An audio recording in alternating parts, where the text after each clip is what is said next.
that guy. Man, I want to go out in a blaze of glory. I want to die one day speaking to a group like this. Wouldn't that be fun?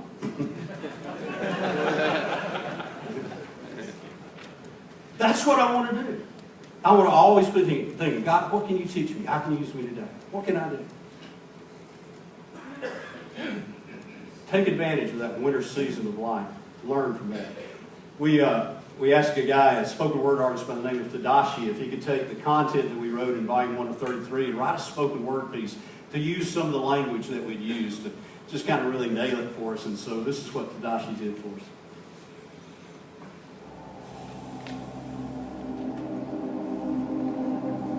Time out from the game. In other words, stop playing. Because playing around and playing to win's not the same thing.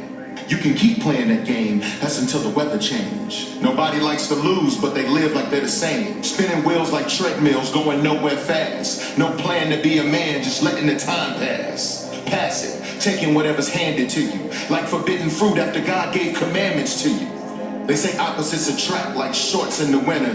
Never satisfied, longing for June and December.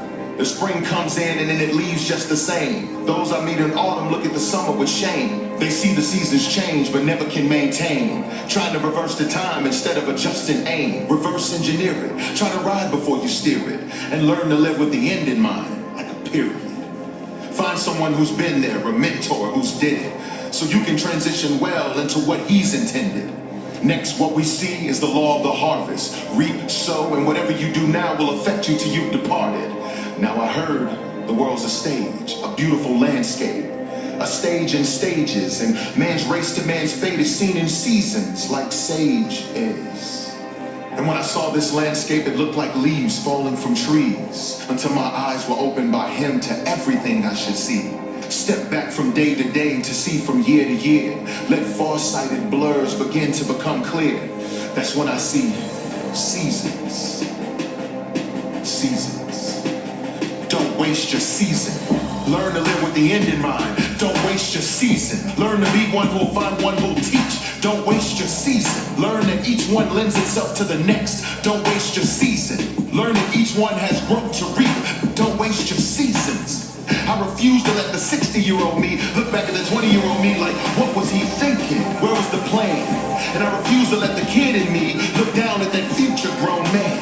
Don't waste your seasons. You have a responsibility as a king, lover, warrior, and friend to look at your time on this stage and its stages and be prepared for every one of them. So don't waste your season. I refuse to let the 60-year-old me, applaud for that. That's awesome. I refuse to let the 60-year-old me look back at the 20-year-old me and say, what was he thinking? Where was the plan? We want to live life with no regrets. And I refuse to let the kid in me look down at the future grown man. Do you see that wonderful environment? That's why you need to be in an environment that's pressed together, iron sharpening iron. And you're learning to deal with your successes and your failures responsibly according to God's Word. All right, we're rounding third base here. Let me wrap this thing up. What does a grown man do? You may remember this if you've done volume 1 of 33. This is our definition of manhood. A grown man rejects passivity. Unlike the first man in the garden, the first Adam, when he's there to lead his wife, she's being tempted, she takes the fruit, she eats it, and then the Bible specifically says she gives some to her husband, not later, after he gets back from a hunting expedition. She gives some to her husband who was with her. So he's standing right there. What's he doing? Being the strong, silent type. He's doing nothing. He's caught with his manhood pants down is what he's doing.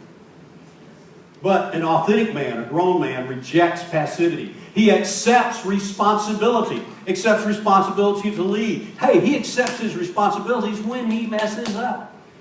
My little girl, and we pray every night before bed. We tag team. My wife will do one night, I'll do one night. And one night I was trying to get her, this is a few years ago, to obey us and get ready for bed, and she's not cooperating, so I began to kind of escalate in what I wanted her to do, and finally I think I crossed the line, and I could tell by the way I spoke that I'd done so, and again, it didn't seem to bother her, but it bothered me.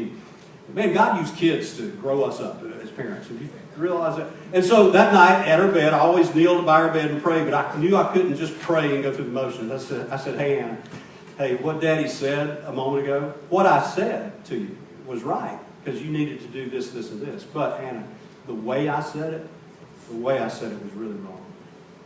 And I am so sorry. Would you forgive me? And my sweet little girl just patted me on the shoulder. It's okay, Daddy. But I didn't feel a 5-year-old girl patting me on the shoulder. I felt the grace and mercy of God. Guys, we accept responsibility. Unlike Adam, when they've messed up and they're hiding from God, and God says straight up, did you eat this fruit I told you not to? What does he do? Does he say, God, I accept responsibility. It's me. I messed up.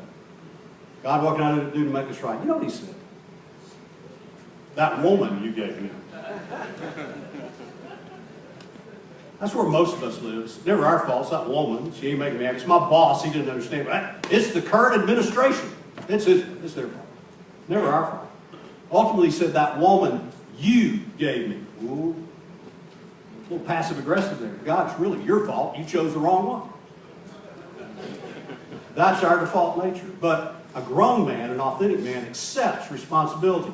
He leads courageously. And finally, number 4, he invests eternally. And so, through each season of life, you're not just thinking about how can I create a life that's comfortable for me. You're thinking, how can I create something that's going to outlive me? How can I invest eternally? And guys, if you're going to invest eternally, you got to start thinking externally. Not just guys, men in the church, but you got to invest externally. One of the things I want to challenge you to do, those of you who've been in small group environments in Life Church for a long time, it's great that you're doing that. Keep doing that. But hey, why don't you begin to do some one-on-one, one-on-two stuff? Get guys to download some of these sessions, watch it on their own, do what I do. I do that with guys all the time. I say, let's watch this on our own, then let's huddle up with our training guide over barbecue or guns or cigars or whatever, and let's go through this together. You invest externally. Invest eternally, you got to invest externally. And then finally, who benefits when a man grows up? Check this out. His wife feels loved and led. His wife feels loved and led. When I was started an environment for men back in 2006 at Fellowship of the Woodlands, I was pastor there at the time, and man, we had hundreds of guys come to this thing. It was a come to the church kind of thing. And my goals were always with my core leadership team. I said, guys, how are we going to measure success? And they gave me some numbers and things. I said, the numbers are good. I said, but here's what I want us to see. After we've done this for a while, I want to hear from the wives. I want to hear from them that they got a better version of the man they married. Guys, that's exactly what happened. I couldn't walk through the atrium across our campus without some woman coming up to me and saying, hey, you don't know me, but I want to say thank you for what you're doing with me, and thank you for what's happening in the life of my husband. His wife feels loved and led. His children feel guarded and guided. His friends are challenged and they feel connected. And so that's where you're seeing it's not just about my small group huddles, but man, your friends who aren't even connected to Life Church, they feel challenged and connected because your radar's up. And they see something about you that's different from them. They begin to want to reverse engineer you and figure out what makes you tick. And you see that, and your church will be energized. I've been so inspired by what God has done with Life Church for many years because you guys are doing it well. Strong preaching on the weekends, and then you got small groups pressing people together. And so I just want to say, way to go. You are really, really doing it well. And your church is energized because of this movement that's happening with your men. I want to close with this little video I did. This was not professionally produced. It was me and my Sony Handicap. But I got a buddy by the name of Sam Newton. Sam is, we immediately connected when I moved down to the Woodlands. His son, Blake, did a tour of duty in Iraq. Came back from that severely disturbed with PTSD. And man, got counseling, was trying to work through that. But a few years ago, I got a text that Blake had taken his life. And I drive over and step into the aftermath of all that. I remember the police tape and the lights and walking into the house to get some personal effects and seeing all of that. Still takes me back today. But Sam, man, he went to the dark side. Now Sam, is a believer, lover of God, follower of Christ. But boy, he said, why did God allow this? Where was God allowing this? There aren't any good answers. But here's what we did. We had a close camaraderie of friends. And we locked arms together and we let Sam say anything. Man, he would cuss at us. He would cuss at God. I told him, I said, Sam, you're angry? He said, yes, I am. I said, have you told God you're angry? He said, no, I haven't told him I'm angry. I can't do that. And I said, don't you think he knows? I said, tell him you're angry and ask him to help you work through your anger. And I remember praying with him that first time when he unloaded on God. I'd never heard such language directed at my Heavenly Father. I thought I'd made a mistake. I'm stepping over because he's going to be a little greasy spot. You know? But he got all that poison out. It was honest. It was real. I didn't judge him. None of us did. We loved him. We held him accountable and helped him navigate through that. Well, he finally emerged. Still got a lot of unanswered questions. But he thought, you know, how can I take what God's done in my life and how can I leverage that and invest in other guys? So he's got this sweet outdoor kitchen in Woodlands, Texas, man. It's got a great barbecue pit and it's got this misting system when it gets hot, you know, and a great fireplace. He said, I want to create an environment where guys can come in who are hurt and broken like me, and we can talk about anything and navigate through this together. And man, we've seen some great stuff come out of that meeting. And so I said, Sam, can I just put a camera on you one night? And so we did. There's a lot of construction in the background. I apologize for that. But here's my buddy Sam. Hi, guys. My name is Sam Newton, and I live in Woodlands, Texas. And I wanted to tell you about a group of men that meets every Monday night in my home, in the backyard of my home. We explore life together. We journey life together. The group was inspired about 3.5 years ago when I went through a personal tragedy in my own life. It was a very difficult time in my life, and I searched for answers in the ensuing months. Answers to some very, very difficult and challenging questions. And I came to realize there's no easy answers to some of these questions. And I began to think, wow, so I wonder if any other guys are facing the same challenges that I'm facing. So I just thought, let's get a group of guys together and let's create a safe environment where guys can express themselves the way guys do. It's a place where we ask for transparency and we ask for honesty. But it's a place where guys can express themselves no matter how they feel, no matter what they're thinking. There's no condemnation in this group, but there's lots of accountability. One of the things that we wanted to make sure is that no one feels judged when they express their doubts and their insecurities about whatever it may be. I wanted to create an environment where men didn't just share information, but we connected on a personal level. What I like about this venue is that we can be real. We can take our mask off.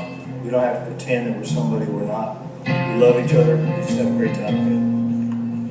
We built community in this place, and it's a community that's open and free, and people are willing to just be who they are and given permission to say and to just be men. And so that's what I love about this place. It's the opportunity to be real, to be very honest with each other. And I love these guys, and it's a bond that otherwise I don't know how you'd ever get. I get to be around men that are going the same direction I am, help me get there. And already, some of them already been there, and it helps a lot. I'm just honored to be part of an environment where I don't have to have my church face on, and I can talk about God freely and openly with my frustrations with Him, with my doubts, and all the things that go along with it, but also celebrate with these guys the triumphs and the things that God is doing in each of our lives. It's a very freeing opportunity.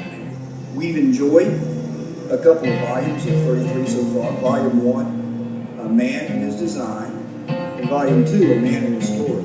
And we're looking forward to the future volumes as they produce. 33 is an awesome program. When you take the content of 33, along with the context of the environment that we experience it in on Monday nights, you've got a winning formula.